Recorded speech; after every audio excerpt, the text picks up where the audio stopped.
तो चलिए शुरू करते हैं। पहले हमारा सिस्टम ऐसा था कि हम बड़े ऑ में रहते थे कि वाह कोई फॉरेन कोच आएगा। आपने भी फॉरेन कोच के साथ काम किया, तो अब तो वो सिलसिला फाइनली ख़त्म हो गया, ये मान लिया जाए। मैं बीसीसीआई में नहीं हूँ तो ये बता नहीं सकता फाइनली वो ख़त्म हो गया नहीं हो गया, लेकिन ये ज़रूर है कि मैं हमेशा मानता था कि हमारे देश में भी उतने ही अच्छे कोचेज़ या प्लेयर हैं जो इंडियन टीम को मैनेज कर सकते हैं, तो हमें फ़ॉरेन कोच की ज़रूरत नहीं है। बट जो मुझे जब मैं खेल रहा था तो मैंने 2-3 बार पूछा ये सवाल अपने सीनियर से कि भाई जॉन राइट के बाद क्यों हम लोग दूसरा फ़ॉरेन कोच चाहते हैं, तो क्योंकि उन लोगों ने बहुत सारे इंडियन कोचेज़ के साथ अपना टाइम बिताया था, तो वो ये कहते थे कि कभी कभी इंडियन कोच ना बायस हो जाते हैं, फेवरेट हो जाता है, कोई फेवरेट नहीं होता है, तो जो नहीं होता बेचारा उसकी शामत आ जाती है, वो उसको बाहर चले जाता है। तो फॉरेन कोच आएगा तो सबको एक निगाह से देखेगा, ऐसा उनका मानना था। बट एक्चुअली फॉरेन कोच भी आकर सबको एक निगाह से नहीं देखता, उसके भी फेवरेट होते हैं, वो भी नाम के आगे गिर जाता है, ये तेंदुलकर है, द्राविड है, गांगुली है, लक्ष्मण है, तो वो ऐसा कुछ नहीं होता। तो बाद में आप चैपल के फेवरेट बने नहीं कभी?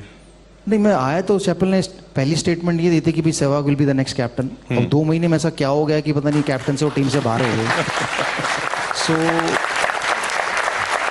ऐसा मुझे ऐसा लगता है कि कोचिंग, इंडियन टीम को कोचिंग की ज़रूरत नहीं, इंडियन टीम को मैन मैनेजमेंट की ज़रूरत है कि भाई आप एक ऐसा आदमी हो जो सारे प्लेयरों के साथ ना अच्छी दोस्ती रख सके, अच्छा ख्याल रख सके। भाई कोच को ये मालूम होना चाहिए कि बस मेरे को इसको कितनी प्रैक्टिस करानी है, इसको कितनी नहीं, जो कि आई थिंक उन सब में बेस्ट थे गैरी कर्स्टन, क्योंकि वो मुझे सिर्फ 50 बॉलें खिलाते थे।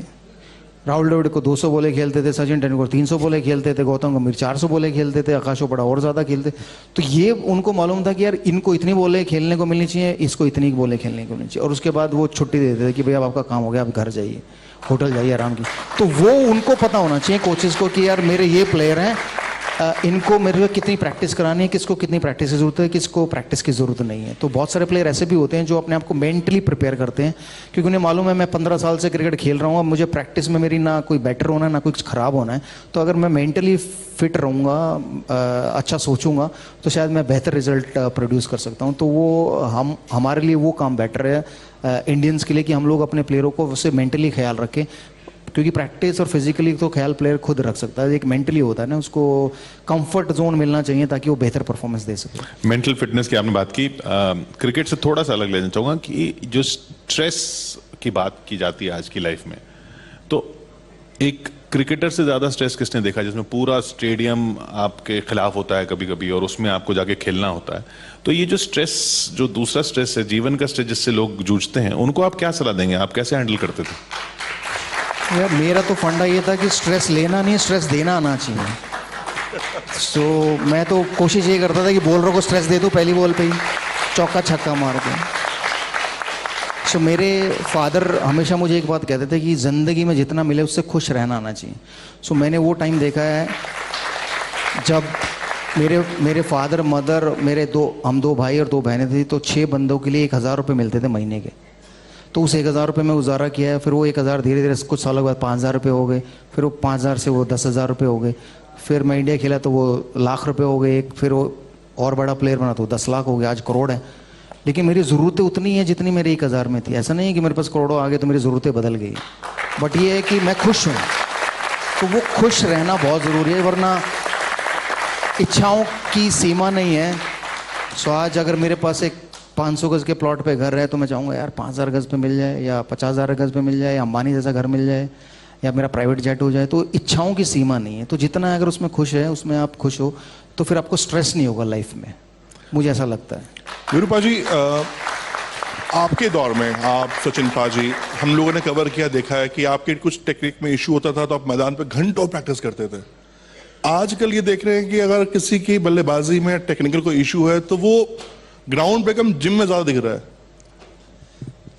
टाइम की बात है, टाइम बदल गया है। तो हमारे टाइम में हम लोग ज़्यादा कोशिश करते थे जितना ज़्यादा ग्राउंड पे रहे, जितना ज़्यादा अपनी प्रैक्टिस स्किल्स को इम्प्रूव कर सके, चाहे वो फील्डिंग प्रैक्टिस हो, बॉलिंग हो या बैटिंग हो, तो उसको जितना इम्प्रूव कर सके, क्योंकि एंड में मेरे वो काम ज़्यादा आनी है। जिम वाला काम कम आना। हाँ, जिम से एक फ़ायदा हो सकता है कि मैं 10 साल की बजाय 15 साल या 20 साल खेल सकता हूँ, वो ज़रूर है, वो होना चाहिए, लेकिन वो बॉडी टू बॉडी होना चाहिए कि अगर मेरी बॉडी अलाउ करती है मुझे इतनी एक्सरसाइज करना या ये जिम वेट लिफ्टिंग करना, तो मुझे वो करनी चाहिए। नहीं अलाउ करती, मुझे पता है मेरे को बैक प्रॉब्लम है या मेरे को नी प्रॉब्लम है, मैं सिर्फ उसको मैनेज कर सकता हूँ, तो उतनी ही एक्सरसाइजें करनी चाहिए। I think skill is more important than anything else. क्योंकि बीच में इंडियन टीम में एक ट्रेंड ये भी आया था कि अगर आप यो टेस्ट फेल हो गए हो तो आपको इंडियन टीम में खेलने का मौका नहीं मिलेगा। सो यू नो दिग्गज खिलाड़ी वो टीम का पार्ट ही नहीं होते, क्योंकि वो यो टेस्ट कभी नहीं पास कर पाते। तो वो उस समय स्किल्स पे ज़्यादा इंपॉर्टेंट था, और आज भी स्किल ही है। आपको मैच कौन जिताएगा? जो अच्छा खेलेगा वो जिताएगा, जो अच्छा भागेगा वो जिताएगा। सो भागने वाला अगर चाहिए तो फिर वो मैराथन में दौड़ा लो उसे, क्रिकेट खिलाने की क्या ज़रूरत है? तो मुझे ऐसा लगता है। गालियों से बात शुरू हुई जो आपके उसकी, लेकिन उसके बाद तो ये भी कहानियां हैं कि आप फिर उनको गाने सुनाते थे प्लेयर्स को फील्ड में। हाँ, मतलब गालियां तो एक हद तक ही दे सकते हैं ना। सो मैंने 309 रन बनाए, 254 बनाए, 201 रन बनाए, तो अब पहले 10 मिनट पहले 100 रन तक गालियां दे सकते हो। उसके बाद तो फिर भाईचारा बन ही जाता है कि यार अब कितनी गालियां दोगे। मुझे याद है एक यासिर हमीद करके एक खिलाड़ी था, जब हम लोग पाकिस्तान गए 2004 में, तो वो जब मैंने 300 रन बनाया तो वो हमें लिफ्ट में मिला, तो मुझे वो बोला कि यार मैं इस मैच में तो आउट हो गया, तुमसे अगले दोनों मैचों में तुमसे आउट ही नहीं होने वाला, तुम देख लो ना मुझे कैसे आउट करोगे। तो मैंने कहा अच्छा, तो मैं उसका, तू डॉन ब्रैडमैन है। तो मैं उसको पूरे टूर पे ना डॉन ब्रैडमैन कहता रहा, डॉन ब्रैडमैन क्या हाल है, डॉन ब्रैडमैन। उसका उसने ना कोई रन नहीं बनाया अगले 2 टेस्ट मैचेस में। तो जब जब आउट होता था मैं उसको कहता था डॉन ब्रैडमैन तू तो आउट हो गया है।